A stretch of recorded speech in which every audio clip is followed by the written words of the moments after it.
सर्दियों की हल्की धूप फैल चुकी थी। गांव के खेतों पर सुनहरी रोशनी ऐसे बिखरी थी मानो धरती ने चुपचाप नया श्रृंगार कर लिया हो।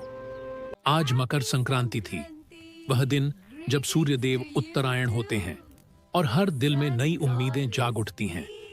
गांव के एक छोटे से घर में बुजुर्ग दादी सूरज निकलने से पहले ही जाग गई थी। उन्होंने स्नान कर आंगन में रंगोली बनाई।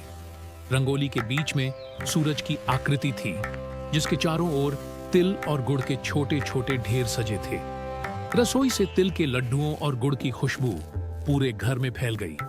दादी मुस्कुराते हुए बोली, आज का दिन मीठा है, जैसे ये लड्डू जो बांटो वहीं लौटकर खुशी बन जाए। इसी घर में रहने वाला नन्हा रोहन पहली बार मकर संक्रांति को समझने की कोशिश कर रहा था।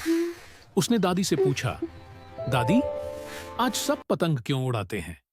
दादी ने उसके सिर पर हाथ फेरते हुए कहा, बेटा, आज सूर्य ऊपर की ओर बढ़ता है। जैसे सूर्य आगे बढ़ता है, वैसे ही हमें भी पुराने दुख छोड़कर आगे बढ़ना चाहिए। पतंग उड़ाना उसी खुशी का प्रतीक है। गांव की गलियां धीरे धीरे रंगीन हो गई।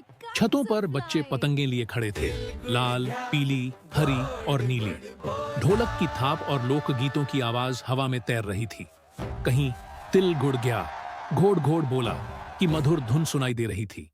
रोहन अपने दोस्त अमन के साथ छत पर पहुंचा। अमन के हाथ में बड़ी सी पतंग थी, जिस पर सूरज बना था। दोनों ने मिलकर पतंग उड़ाई। पतंग जैसे ही आसमान में ऊंची गई, रोहन की आंखों में चमक आ गई। उसने महसूस किया कि खुशी कितनी हल्की होती है, बस डोर थामे रखो, वह खुद उड़ती चली जाती है। दोपहर होते होते गांव के चौपाल पर सामूहिक भोज का आयोजन हुआ।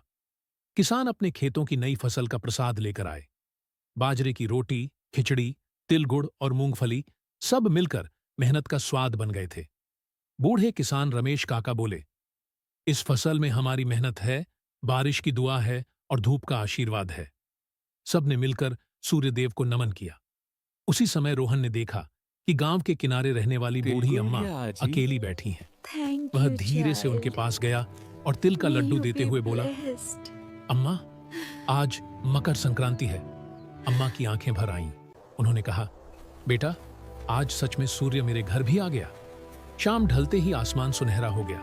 पतंगें एक एक कर नीचे आने लगी। घर घर दिए जले और हंसी की रोशनी फैल गई। दादी ने रोहन को पास बैठाकर कहा, याद रखना, मकर संक्रांति सिर्फ त्योहार नहीं, यह सिखाती है कि जीवन में मिठास बांटो, मेहनत की कद्र करो और हर दिन को नई शुरुआत समझो। रोहन ने आसमान की ओर देखा, जहां सूर्य धीरे धीरे विदा ले रहा था। उसके मन में एक नई समझ जन्म ले चुकी थी। जैसे सूर्य उत्तरायण होता है, वैसे ही इंसान भी अगर सही दिशा चुन ले तो हर दिन पर्व बन सकता है। और उसी एहसास के साथ गांव ने मकर संक्रांति को सिर्फ मनाया नहीं, बल्कि जी लिया। अगर आपको कहानी अच्छा लगा तो चैनल को सब्सक्राइब और लाइक करना मत भूलिएगा। धन्यवाद।